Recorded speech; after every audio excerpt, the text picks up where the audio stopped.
León Golub, 1922-2004. León fue una rara avis en ese mundo del arte al cual el capitalismo le ha sorbido hasta la médula. Se trata de uno de mis artistas favoritos junto a su pareja Nancy Spero, maestra del dibujo a la cual hemos dedicado el vídeo anterior en este canal. Y por cierto, Nancy fue en este caso quien influyó más sobre su marido, algo bastante extraño en la historia del arte que siempre ha tenido un poco apartada o bastante apartada a la mujer. Por eso mismo, si no lo has visto aún, cuando acabes este vídeo tienes que ir y ver el de Nancy Spero porque son muy complementarios. Y ahora sí, vamos con León Golub.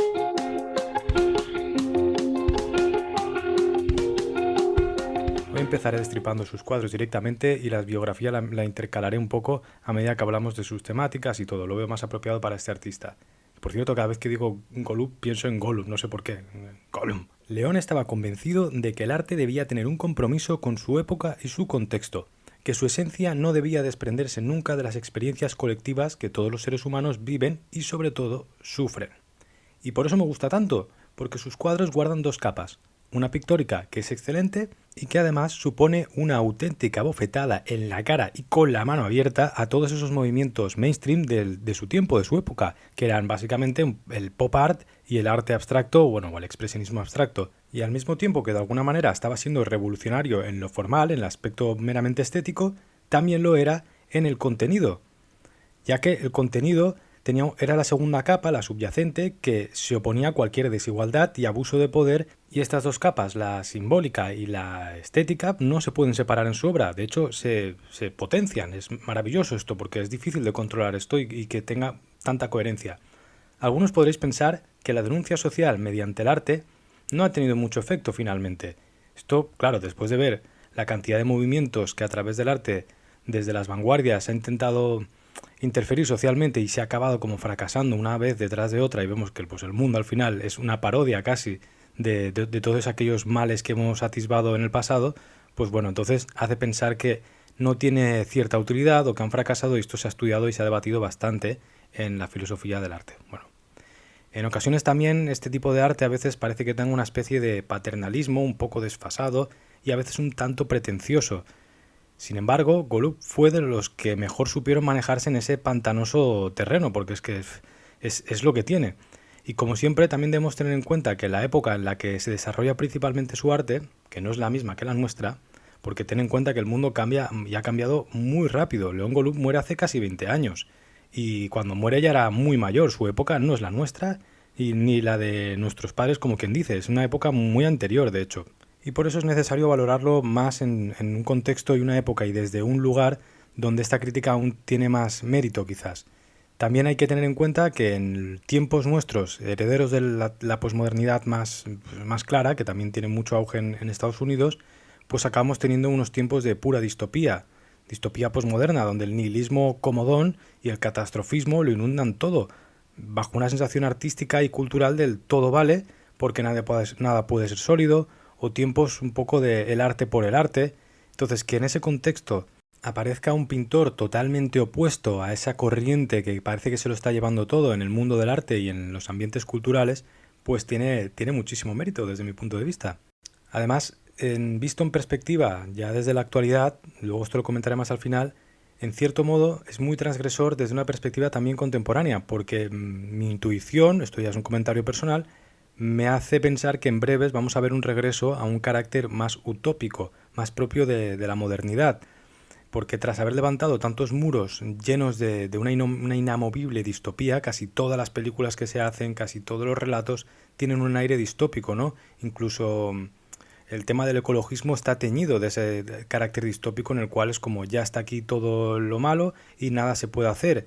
Y desde el arte también se intenta dar esa perspectiva en muchas ocasiones, especialmente desde la narrativa del cine, yo creo que es el mejor ejemplo actual, y eso también influye en la manera en la cual se concebía la cultura en tiempos de Golub. Golub proviene de una ideología puramente de la modernidad, podemos decir, que es algo muy raro en el tiempo en el que se está manejando él, y siendo un artista puramente contemporáneo. No es que él fuese como en la actualidad, que a veces yo lo critico en mis vídeos, de gente que sigue yendo como a la Academia de Arte de Florencia o en Barcelona o en otros lados, pendientes de una figuración académica del siglo XVIII.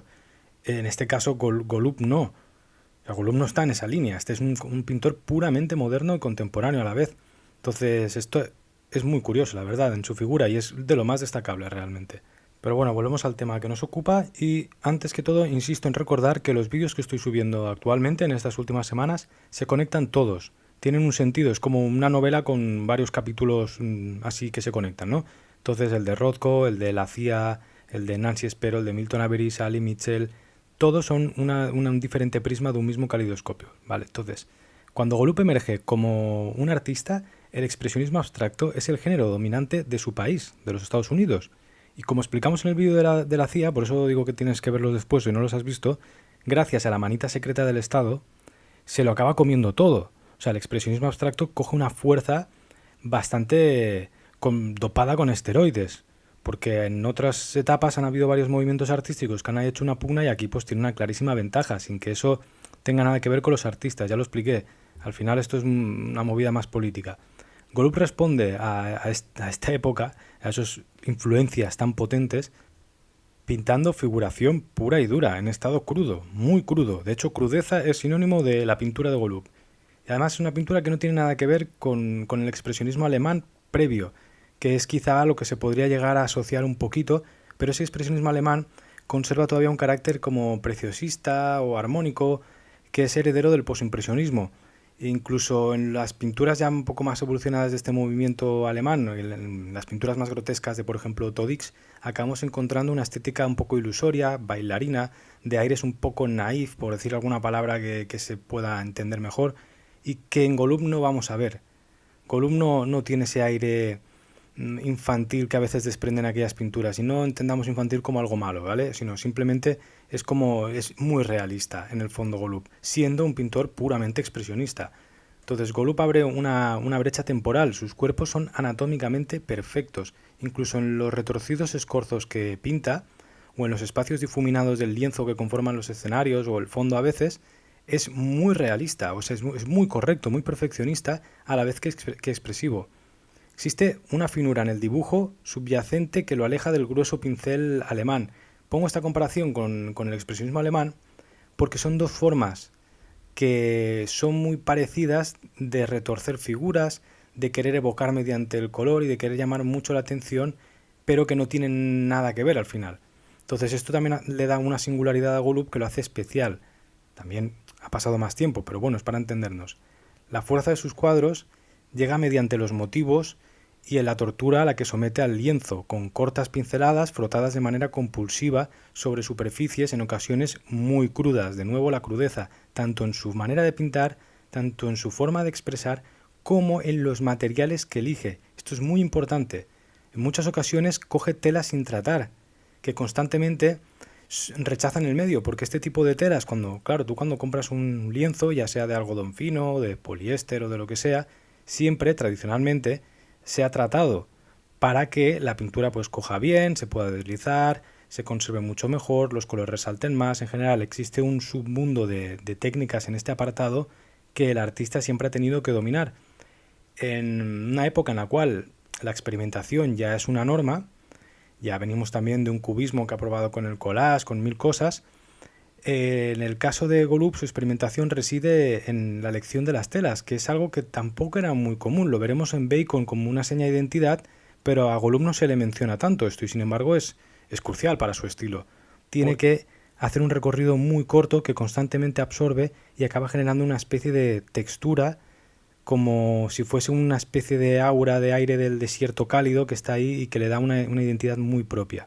Obliga a frotar y frotar y frotar y genera un resultado final que es pura tensión, una tensión que casi podemos tocar, sin desprenderse de una manera de concebir el dibujo muy realista, muy figurativa, y bueno, esta conjunción de decisiones lo hace muy único, porque si fuese una tela muy bien tratada, quizás acabaría pareciendo demasiado a esa figuración melosa o academicista en ciertos momentos y le daría un toque un poco diferente, no tan expresivo.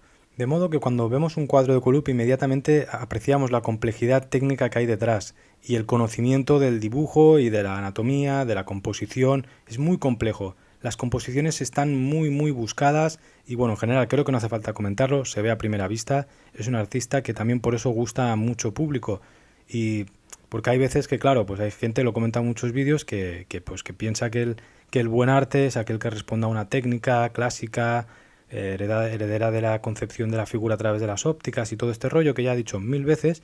Y bueno, como Golub hace una especie de híbrido entre todas estas técnicas que podrían ser perfectamente abstractas 100% o extremadamente expresionistas, y también lo conjuga con eso, con una especie de figuración o de técnica muy depurada, pues entonces es como muy satisfactorio para todos los públicos. Sin embargo, sus temáticas a veces lo han alejado de ese gran público mainstream y por eso quizás es un artista más de culto, ¿vale? Por otra parte, hace un muy buen uso de los colores saturados y las placas sólidas en los fondos, sobre todo, que le ayuda a contrastar con la crudeza cromática de las figuras. En muchas ocasiones suelen ser estas figuras militares o personas que ejercen un poder de corte pues, policial y suelen vestir uniformes y estos uniformes suelen ser de tonos neutros. Entonces ahí genera un contraste entre esos tonos con el fondo bastante saturado de color. Además también esto le permite jugar con las composiciones sin cansar, porque si pensamos a ver, el arquetipo de compositor pictórico por excelencia en un Poussin, como quieras llamarlo, el uso del color era demasiado pues exagerado y al final pues se comía un poco ese juego compositivo. En Golub esto está depurado y como cada personaje suele tener una misma gama cromática, le permite jugar de una manera más sobria, más sólida también, ¿no?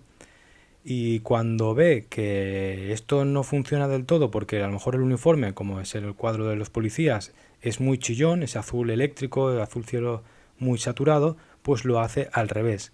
Mata el matiz del fondo, lo apaga, y ese color ya no es tan saturado, sino que se vuelve una especie de color de fondo neutro. Entonces vuelve a jugar con la misma técnica pero invertida, y esto es una constante que se suele repetir bastante en la mayoría de sus obras, no digo en todas, evidentemente. Pero bueno, es un juego que demuestra también su manera de pintar y bueno, esa maestría técnica de la cual pues siempre ha hecho gala de alguna manera.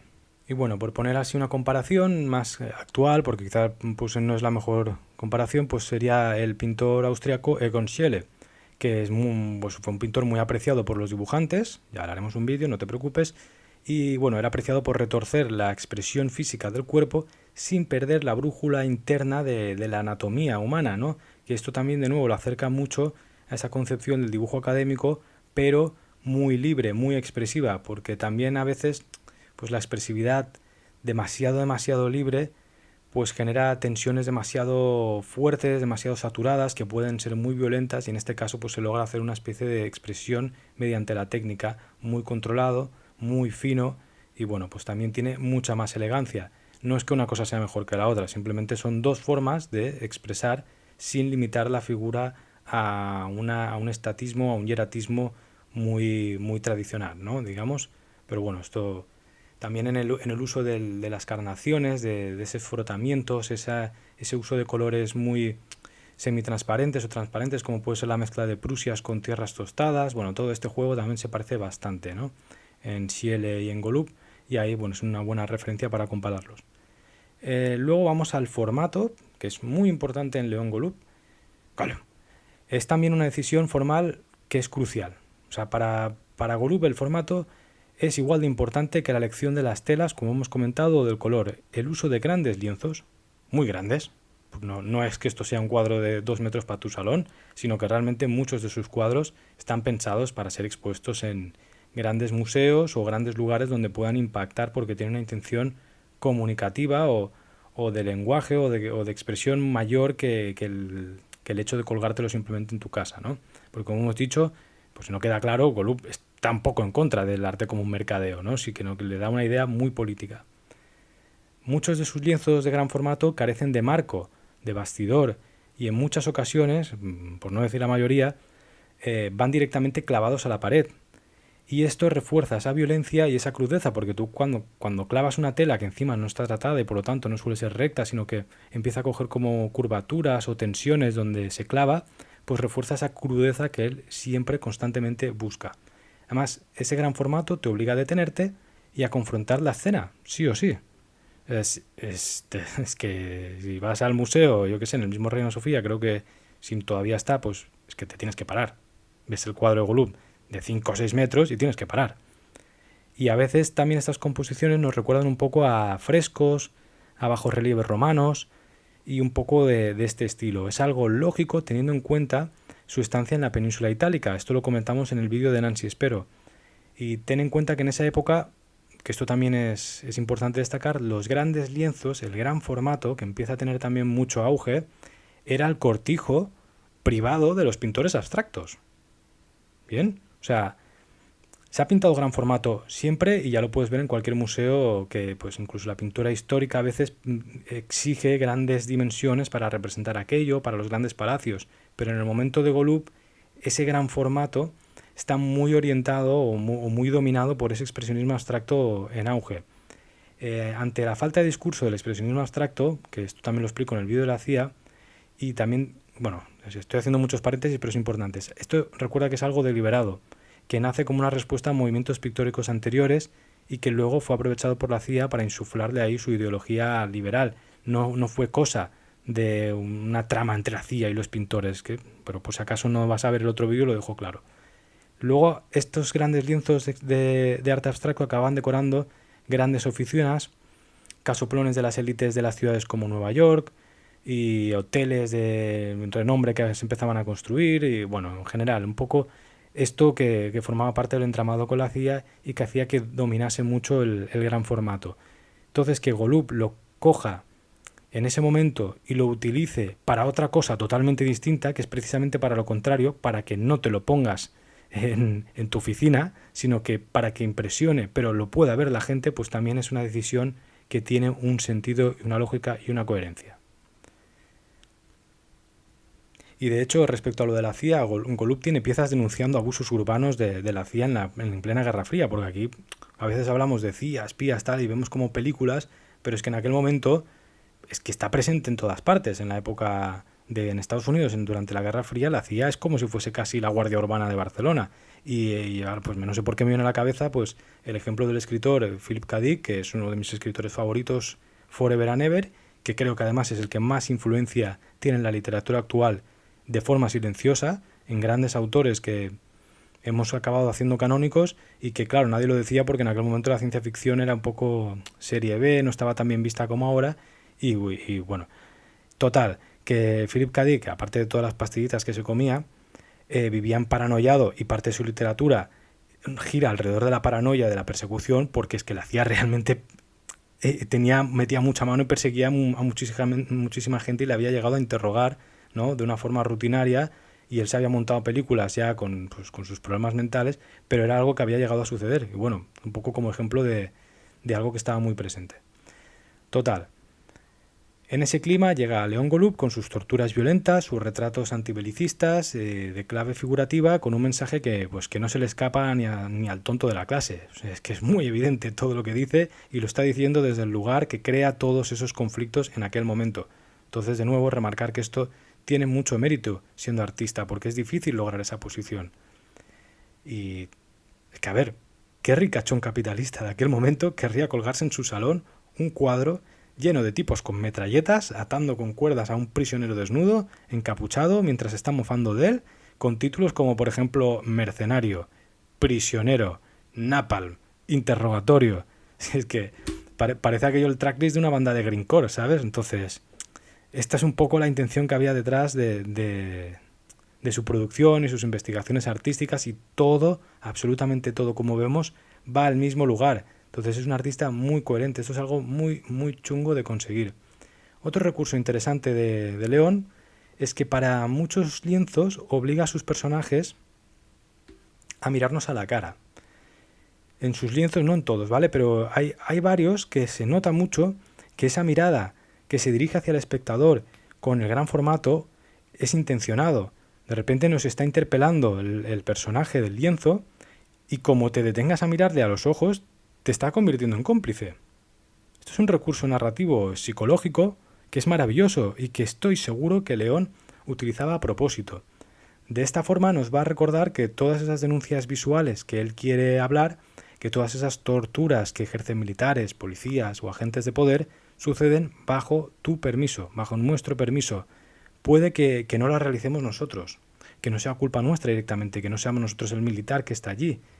Pero para que te afecte de verdad, nos dice que aunque no lo realicemos nosotros, Es nuestra sociedad, aquella sociedad que nos entrega privilegios y comodidades de las que disfrutamos a diario, es la misma que fomenta y encumbra a esos protagonistas violentos que ahora te miran a la cara. A diferencia de los frívolos fotógrafos humanistas, borrachos de ego y de las películas hollywoodienses muy típicas de la época que trataban esos mismos temas como la guerra de Vietnam, que tiene una producción cinematográfica pues muy vasta, ya lo sabrás, en las obras de Golub vemos un carácter irrefutable. Es que no se puede discutir. No existe una trama entretenida que se alimente con el morbo, ni existe un dramatismo succionado en la realidad que engorda al cazador furtivo de imágenes. Sí, porque lo comentaba en un vídeo sobre el Sebastián Salgado y ese tipo de fotógrafos humanistas que claro, van allí a territorios conflictivos, montan escenarios directamente, porque esto se ha sabido después, y tratan de cazar esa realidad y luego se van y viven su vida de burgueses. Aquí en el caso de Golub, el lienzo transmite una idea universal y no caza problemas en el lugar de miseria, sino que está centrado en el lugar de origen. O sea, el conflicto aquí es el policía que es su vecino, el militar que es su primo que se ha ido a la guerra de tal y cree en aquello y está ejerciendo ese poder. Entonces no se trata de capturar aquel dramatismo melodramático y morboso de la realidad, se trata de hacer reflexionar a quien ejerce ese poder. Entonces esto le da un carácter, como digo, irrefutable y obliga al espectador a configurar el asunto, el conflicto ético o político en su mente, en lugar de dejarse llevar por un preciosismo fotográfico, morboso, una narración sacada de la industria del entretenimiento en una película que al final el objetivo final último que tiene es entretener o hacer llevadera aquella historia y que diluye un poco la fuerza que puede llegar a tener la imagen de cuadros como Golub, que yo creo que es un formato muy óptimo, ¿no? Lo podemos discutir, pero es uno de los mejores formatos respecto a los otros que hay para hacer este tipo de denuncias, vamos. Y más desde el punto de vista que, como digo, Golub, no, el protagonista no es el que está atado, es el policía que está torturando. Esto cambia mucho, la jugada. Pero bueno, aunque como habrás intuido, una vez Golub adquiere un nombre dentro del mundo del arte porque empieza a tener importancia dentro de, sobre todo, de círculos más académicos o filosóficos, pues esto le deja de importar a muchos coleccionistas el tema de que sea más bonito, más feo, más agradable o no, y empezarán a comprar sus obras, pues sacando a relucir esa especie de órgano metabólico que permite al capitalismo sobrevivir como si fuesen cucarachas en pleno apocalipsis nuclear. ¿Sabes? Todo lo que exista lo coge, lo chupa, lo metaboliza, lo absorbe y lo hace suyo. Entonces, bueno, ya lo advirtió Duchamp en sus obras, nadie se enteró, no parece que nadie se entere, pero al final pues la firma, una vez adquiere un nombre, tiene mucho peso. Y ya da igual que este señor pinte metralletas apuntando a gente, a niños o lo que sea, que siempre va a aparecer allá con algún coleccionista que lo querrá comprar. Pero bueno, esto sería otro debate.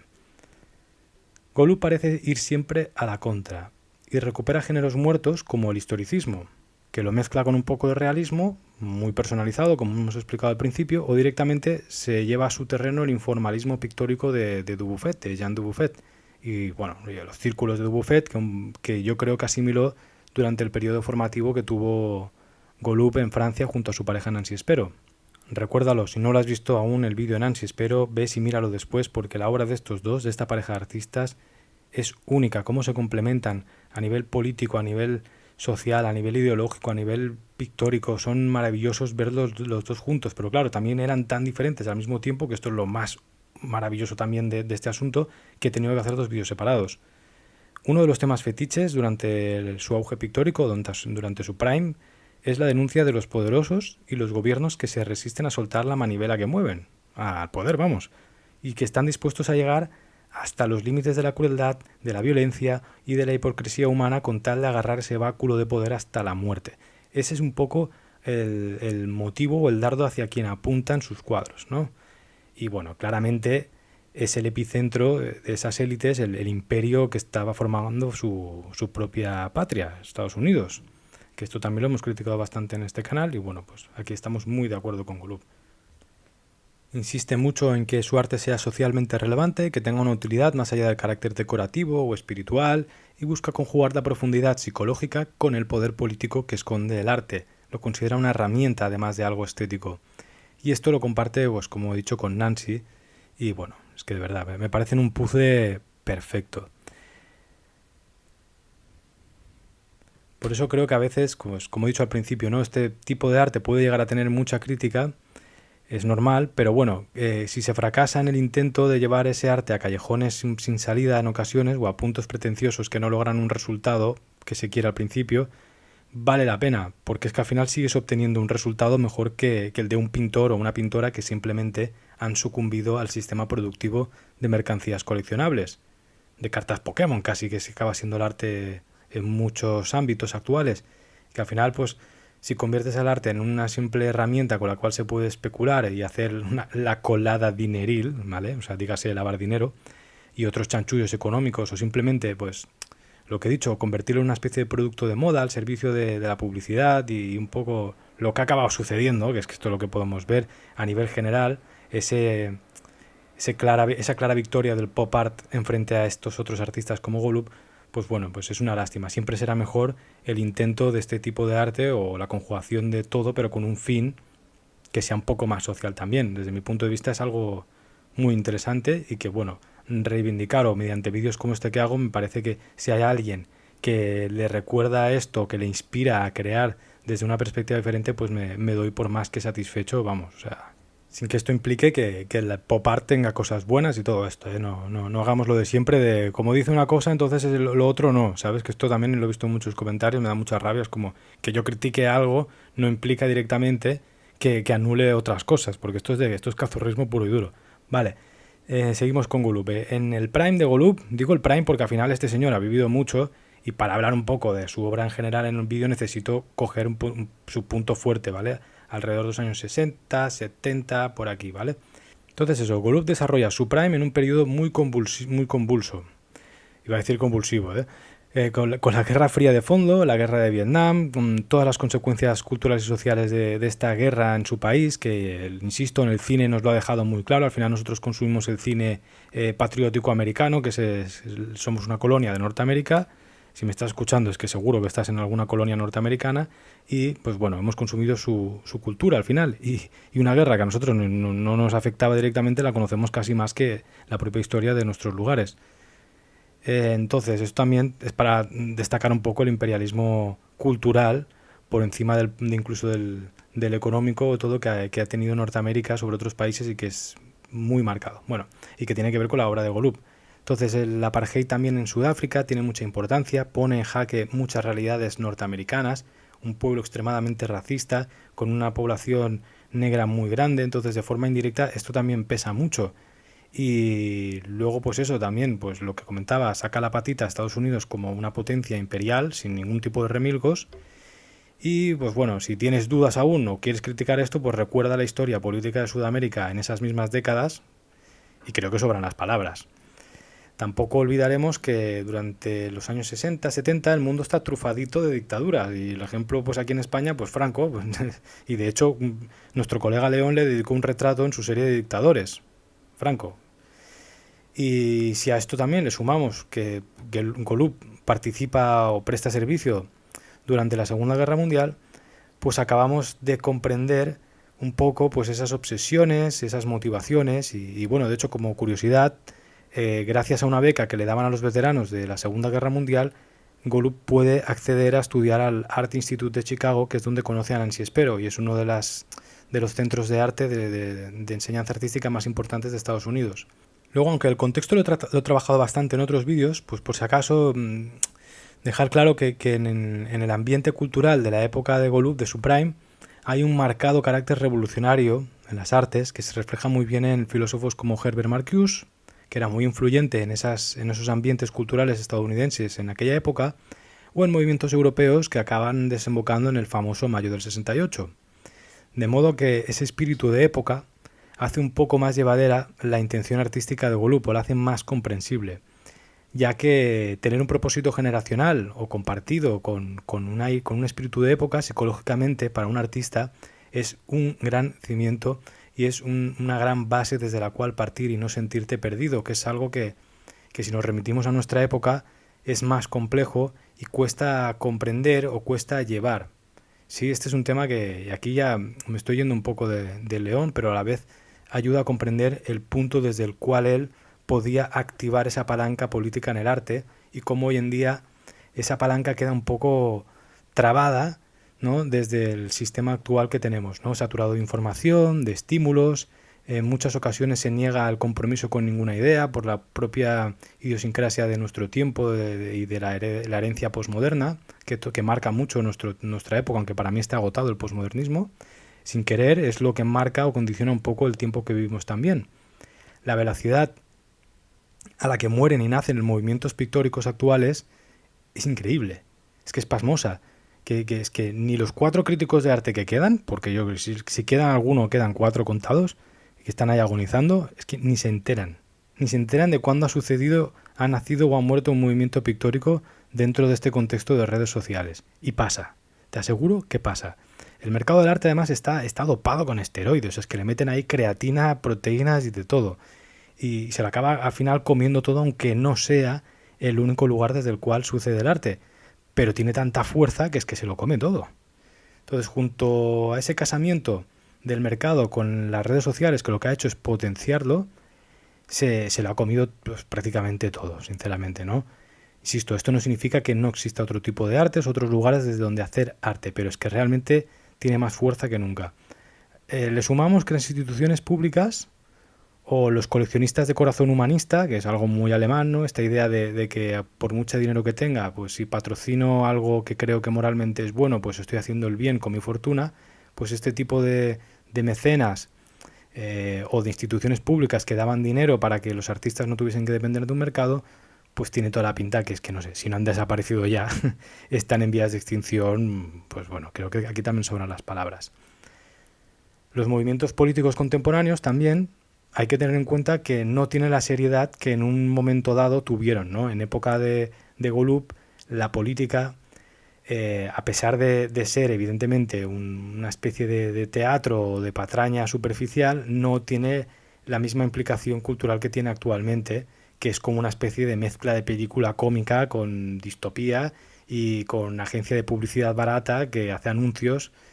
Y yo qué sé, sus líderes, los líderes políticos de nuestro tiempo, da igual donde estés, prácticamente son guiñoles esperpénticos a cada cual más zoquete que el anterior. Es que pronto vamos a ver a presidentes secándose la babita con un pañuelo o directamente pues haciendo streamings de FC24, abriendo sobres mientras hacen un congreso de diputados, yo qué sé. Y quejándose de que salen chicas o algo así. Es que me imagino el futuro del Congreso de los Diputados así, de verdad. O sea, imagínate cómo está el patio.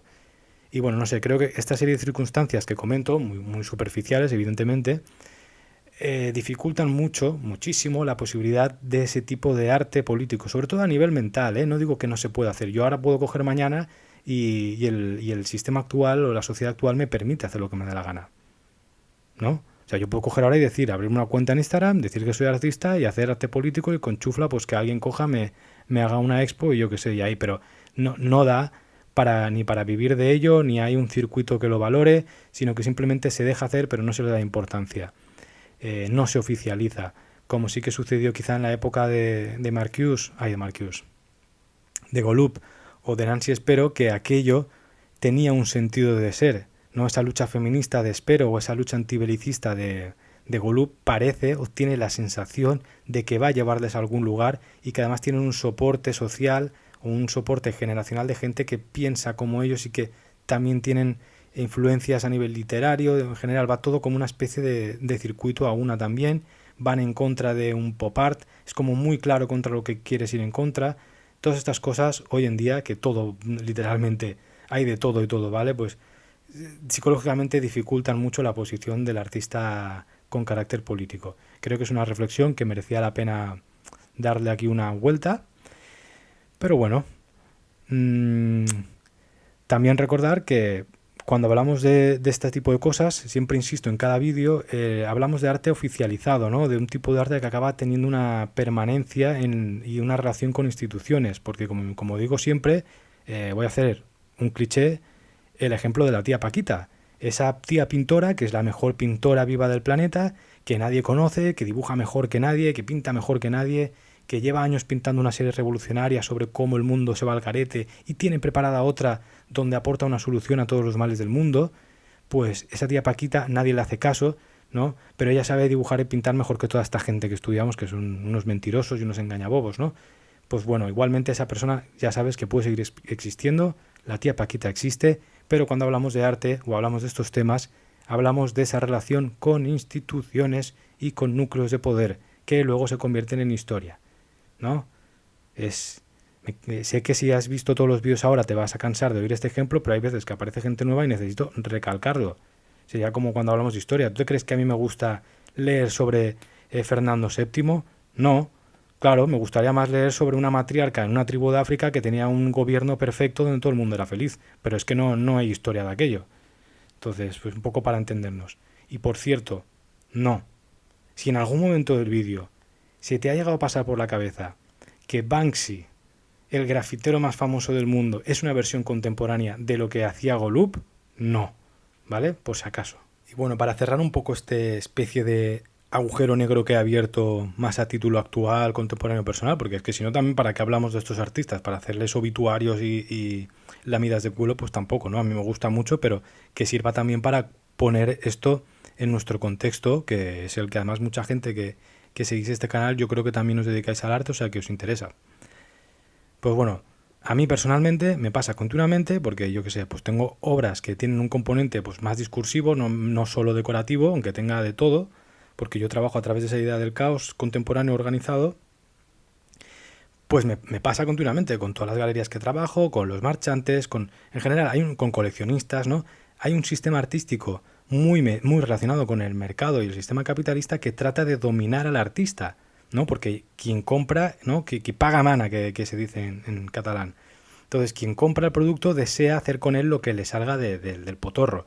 Entonces, el 90% de las veces se prefiere un lienzo decorativo o amable cuyos motivos no supongan un obstáculo con su estilo de vida o que lo confronte éticamente, pues se prefiere eso que un cuadro que tenga un, yo que sé, como uno de Golub. La gente no lo quiere para su salón.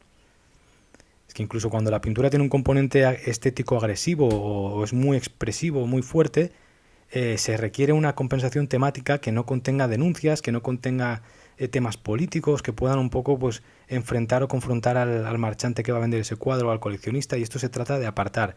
Hablo en norma general. La mayoría de galerías no quieren este tipo de obras. La mayoría de coleccionistas no quieren este tipo de obras. Y si el artista no tiene a nadie que le pague para vivir porque las instituciones tampoco dan nada ya, pues ¿qué hacemos? Pues el pintor al final lo que acaba haciendo son cuadros que pues le den un poco, le hagan la rosca al mercado porque también necesita comer y quiere seguir pintando. Entonces esto es un pez que se muerde la cola. Y insisto, por muchos pinchos que le pongas a una chaqueta, ¿vale? Por muy agresiva que hagas la chaqueta, si la pones en una pasarela, porque al final el arte se está convirtiendo en una especie de mundo de la moda, para el consumidor, esa chaqueta no deja de ser una chaqueta del mundo de la moda. No debe abandonar ese espacio domesticado de la pasarela, la modelo que lo lleva o el modelo. No debe desprenderse de la marca, del diseñador, del nombre o de la revista de moda que lo difunde. Entonces no importa que lleve 50 pinchos y sea muy agresivo. Si está en ese contexto, es una chaqueta. ¿Me entiendes? Entonces, para mí esto me afecta mucho porque es que de verdad que hay muchas ocasiones que es una negociación constante con esos intermediarios porque al final acaban queriendo o orientando un poco hacia dónde tienes que trabajar. Siempre en el mundo del arte nadie te dice, no hagas esto, no quiero esto. No, siempre las cosas son muy sutiles. Es prefiero, silencios, decisiones, recomendaciones, elecciones. Todo es muy sutil siempre, porque esto es un mundo muy hipócrita. Pero bueno, quien se dedica al arte lo tiene que asumir, porque si no te conviertes en la tía Paquita. Y hay que saber jugar con este escenario. Por eso, bueno, yo por eso tengo el canal también, ¿eh? Y en general, lo que acabamos llamando arte político en la actualidad, que poco para esto era donde quería llegar, en los espacios así de alguna galería o en los espacios públicos de arte como museos de arte moderno, responde más a una especie de agenda de correctismo político posmoderno, una especie de bienquedismo neutro político con una estética muy anclada a los años 80, especialmente en España, y que es incapaz de conectar con las nuevas generaciones, seamos sinceros, o sea, a las nuevas generaciones, incluso ya más nuevas que yo, pues están totalmente huérfanas de arte físico que les estimule, de ir a un museo y no decir, no, que si te explican Valcárcel Medina tiene mucha fuerza, es muy guay, pero es que estéticamente no conecta con esta nueva generación. Esto tenemos que asumirlo, o sea, a mí me flipa. Pero hostia, tú le pones a un chaval de 20 años esas obras de los años 80 o ese arte posmoderno reivindicativo con las identidades o con la agenda política cultural más actualizada de los políticos y tal, y yo qué sé, está desfasadísimo. El arte siempre tiene algo estético que tiene que ir como 3 pasos por delante para que también seduzca. Tiene ese componente que lo tiene que tener, porque podemos decir una misma idea de 1000 maneras. Pues la manera más guay en un mundo tan rápido, tan superficial, pues también tiene que estar ahí, ¿no? O sea, si no, al final es como meterte tiros contra tu propio pie. Pero bueno, esto sería otro tema, otro debate. ¿Qué decías de Golub? Sí, Golub. Vale. La pesadilla de la historia no tiene principio ni fin. Esta es una frase de nuestro amigo León Golub. La pesadilla de la historia no tiene principio ni fin. Esto resume mucho todo su trabajo. Entonces vamos a explicarlo. Bueno, voy a explicarlo yo. Igual, si me equivoco, insisto, me escribes, pones comentarios y dices, no tienes razón, es total. Pero ahora voy a dar mi punto de vista aquí respecto a esa frase para ayudar a cerrar un poco a León Golub. Los principales poderes de un Estado residen en su capacidad de poseer los órganos de represión, ya sea pues el ejército, la policía, las cárceles, etc. Según el sistema económico que se protege o se defiende, según a cuál de las clases pertenece ese poder represivo estatal, podemos definir a un Estado explotador como esclavista, como feudal o como burgués. Y sin embargo, a pesar de esta división que hemos vivido pues, a lo largo de los últimos cursos históricos, no hace falta explicar mucho esto, parece que la esencia acaba siempre siendo la misma. Al final, las formas del Estado quedan establecidas por la lucha de clases o por la correlación de fuerzas existente entre las mismas. Entonces, podemos afirmar que bajo el capitalismo la democracia es siempre formal y que a las masas sometidas, al grueso de la población, en este sistema se acaban hallando privadas de aprovechar plenamente las posibilidades expresadas en las constituciones en cuanto a derechos y libertades que siempre se defienden.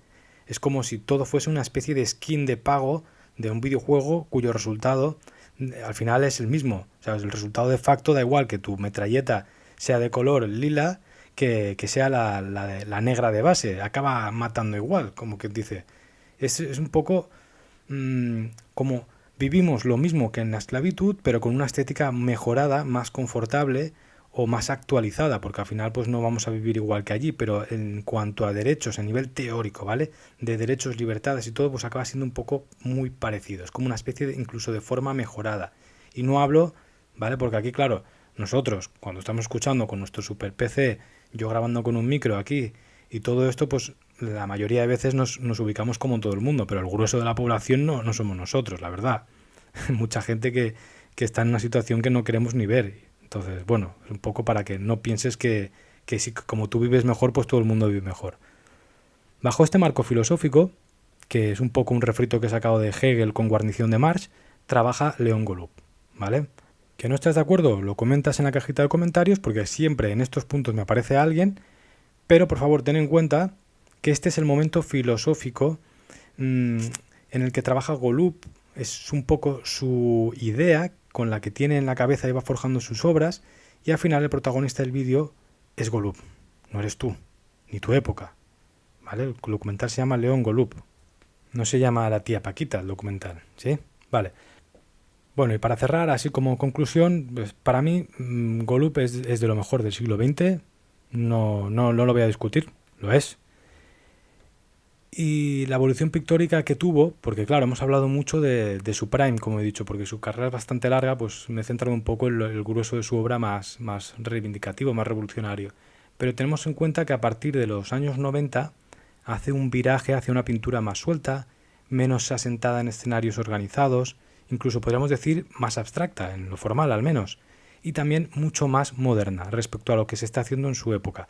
Que esto también lo delata como un grandísimo artista, porque claro, muchos pintores que viven 80 años ahí, 90 años, pues al final a veces acaban pintando y repitiéndose una vez detrás de otra cuando el mundo va cambiando a su alrededor. Entonces yo creo que también que un buen pintor sabe en algún momento dado adaptarse, aunque ya sea desde una posición un poco secundaria, porque no le corresponde desde su larga carrera pues llevar siempre una bandera ahí de vanguardia, pero pues le añade una riqueza, la verdad. Entonces, a partir de los años finales de los 80, principios de los 90, Golub responde a su tiempo y coge una especie de estética más cercana a las transvanguardias, al neoexpresionismo o a las travesuras de Martin Kippenberger, que este tío es una piedra angular en la pintura contemporánea y le haremos un vídeo sí o sí, porque es que es fundamental para entender la pintura actual. Y bueno, en general, pues sus nuevas pinturas veremos un Golub más maduro, más relajado en lo político, no tan agresivo quizás, pero fiel a su esencia. Incluso vemos algún coqueteo con la cultura cibernética que está emergiendo en esos años 90, son tiempos de Neuromante. Bueno, en general, lo veo un muy buen cierre a una carrera pictórica que es maravillosa, redonda. Y bueno, conclusión final, así mi opinión personal. Creo que la importancia de artistas como Golub o Nancy Spero han sido de los pocos artistas oficializados, no lo olvides, arte oficial, y reconocidos que han logrado sortear así como de puntillas el mercado del arte y los movimientos dominantes de la segunda mitad del siglo XX. Y sobre todas las cosas han logrado mantener ciertas ideas modernistas, modernas, en plena... es más que modernistas, ciertas ideas modernas en plena época posmoderna, en posmodernismo esquizofrénico, que era el tiempo en el cual desarrollaban su arte. Entonces, aguantar el tipo ahí, aguantar el vendaval posmoderno, que quería arrasar con todo, que casi consigue cargarse a la modernidad o sea, realmente es épico. A nivel intelectual, a nivel filosófico, es muy, muy épico. Y no olvidemos que en la filosofía actual, uno de los movimientos que más poder y que más sentido están adquiriendo es el metamodernismo. De hecho, yo creo que ya en 5 años va a acabar pasando de moda y todo, pero bueno, en la actualidad creo que es lo que más fuerza tiene a nivel filosófico. Y el metamodernismo, que ya he insistido muchas veces que quiero hacerle un vídeo bien hecho, estoy esperando una respuesta de Joseph Storm, pues básicamente propone algo similar a la esencia de esta pareja de artistas. Es que de algún modo el tiempo les acaba dando la razón, porque cogen la esencia de la modernidad, no la niegan, la utilizan para reivindicar en tiempos postmodernos y con ideologías mucho más abiertas y no tan fijas, pues algo que los mezcla, los junta. Es como, hostia, ¿qué artista resiste al examen del paso del tiempo? Porque si ahora cogemos un artista puramente postmoderno o puramente moderno, nos empieza a parecer un poco rancio. Cuando aparecen artistas de este tipo, acaban teniendo mucha más importancia futura de la que creemos, de verdad. O sea que, si no los conocías, apunta. León Golub, Nancy Spero. Y bueno, para mí, los artistas que resisten al examen del tiempo a nivel filosófico son los grandes de verdad, como mi tía Paquita. Y bueno, cerramos con una frase de Golub. Mi obra es una invitación a un lugar donde nadie querría estar. Ya está. Ahora sí, siempre hago un poquito de charla final, más distendida. Si no te apetece escucharme porque me odias o no te caigo bien, pues aquí puedes cerrar el vídeo. Como maridaje literario dejaría a Philip K. Dick cualquier libro porque refleja muy bien esa época de Guerra Fría a través de la ciencia ficción. Lo hace muy bien, es pura literatura, no pienses en cachivaches y en cositas, es pura literatura de esa época. Houellebecq, que pues es un escritor despreciable, pero una novela como Las partículas elementales refleja también muy bien la esencia de mayo del 68, las consecuencias, que un poco también tienen que ver con estos tiempos que trata Golub. Kurt Vonnegut, por el antibelicismo y porque es uno de los mejores escritores del siglo XX también.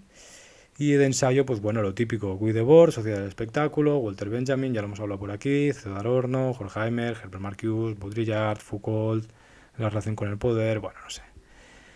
Y luego en España, quien esté, tenemos la suerte de tener un piezón suyo, insisto, no sé si todavía está, porque no, yo creo que es de la colección de Reina Sofía, pero por si acaso no quiero meter la pata, los de Madrid, por favor, confirmen aquí, tenéis un piezón, que bueno, que si podéis ir y apreciarlo. Y en otro orden de las cosas, pues ahora voy a hablar un poquito del canal. Voy a hacer algún directo, lo he repetido creo que 20 veces, pero esta semana hago un directo. Va a ser totalmente sorpresa porque mi vida es un caos y no puedo predecir cuándo voy a hacerlo. Me gustaría poder coger y deciros, va a ser a tal hora para que esté todo el mundo ahí. Como no va a poder ser, y si no, no lo haré, porque es lo que acaba pasando, no encuentro el momento, lo haré pues de una especie de directo en diferido. Quien pille, pues pillaré, podrá estar ahí, y quien no, lo que he pensado es que voy a coger preguntas muy interesantes que han aparecido en los comentarios de los vídeos en la última semana y las responderé en el directo como si estuviese la gente comentando ahí. Al final es un poco lo mismo, pero bueno, y así pues un poco pues a medida que vaya haciendo más nos iremos enganchando más gente.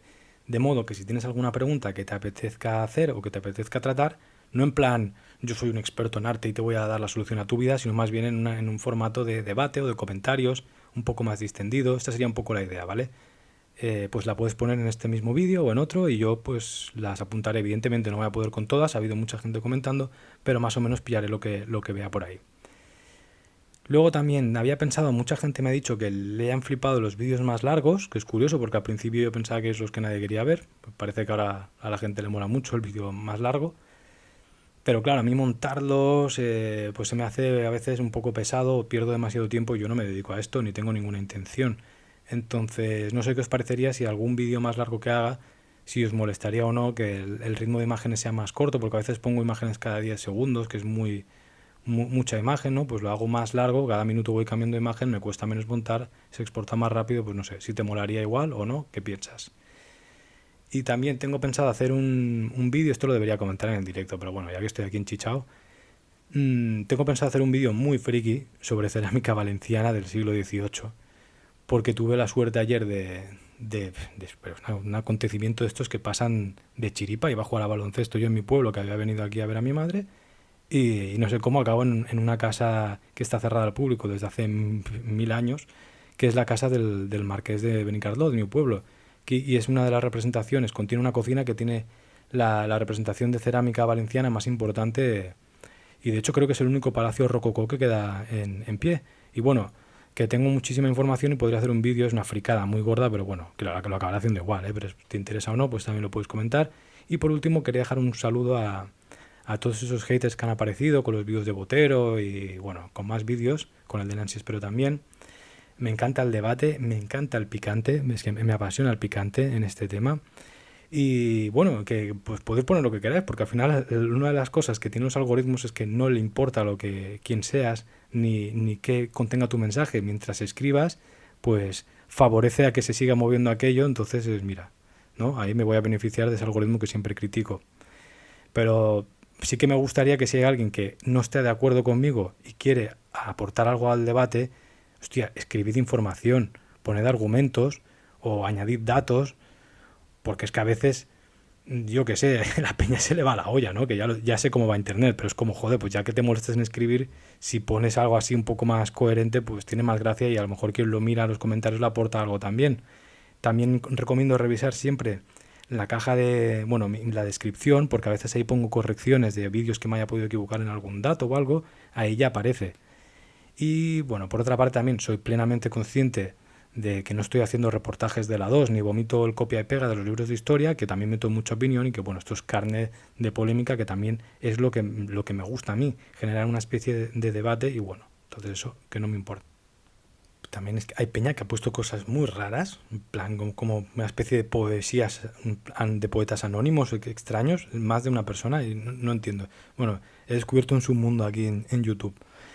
Y ya, para cerrar, creo que a Golub encima le ha salido tan bien la jugada teórica que es posible que este vídeo esté desmonetizado por el contenido de las imágenes que tienen sus cuadros, porque claro, son tan hardcore y tan explícitos que lo más seguro es que lo desmonetice el canal.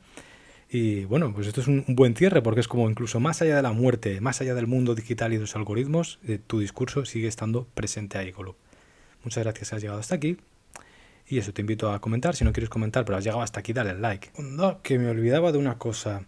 Quería recomendar algo o conectar con algunos otros artistas el trabajo de Golub más contemporáneos, como puede ser el pintor alemán Daniel Richter, que es un pintor puramente actual. Bueno, ya está madurito, pero es muy actual y tiene ese carácter un poco de denuncia social, a la vez que usa la figuración con una clave muy contemporánea, pero a la vez muy técnica, muy colorida, muy explosiva, y sería un buen equivalente en la pintura más contemporánea. Es un artista que me gusta mucho, Daniel Richter también, muy recomendable.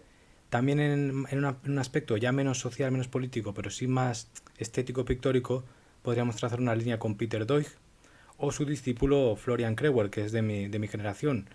Y y de tiempos un poco anteriores, pero perteneciente a nuestro contexto hispano, sería Eduardo Arroyo, que es un artistazo. Además lo recomiendo porque tiene en la sala contigua a donde está el de Golub, si no me equivoco, la serie de los dictadores. Y la relación es muy explícita. Entonces estos dos artistas se conectan muy bien, aunque Eduardo Arroyo conecta un poco más con la estética del pop art, no tanto como Golub, pero creo que que se conectan muy bien. Eduardo Arroyo es un artistazo, es de lo mejor que hemos tenido en España y no está lo suficientemente reconocido. Está reconocido, pero a nivel internacional o a nivel popular merece mucho más nombre. Yo creo que es porque no se llamaba Edward Rivers, sino Eduardo Arroyo, y hacía arte pues desde España, que esto lo comentábamos en el vídeo de Botero. Dificulta mucho el lugar desde donde haces arte, ser reconocido o no. Pero bueno, le haremos un vídeo porque lo merece. Y eso, se podría decir más nombres, pero no saturemos. Yo creo que Daniel Richter como contemporáneo puro y duro, y a nivel estético, que no de temática, solo a nivel estético, diría Peter Dodge, Florian Kreuer, y ya a nivel sí más temático, pues Eduardo Arroyo, aunque sea un poco anterior a estos tres últimos artistas que he dicho. Pero bueno, ahora sí, me despido. Muchas gracias, ha llegado hasta aquí y nos vemos en el siguiente vídeo. Un saludo.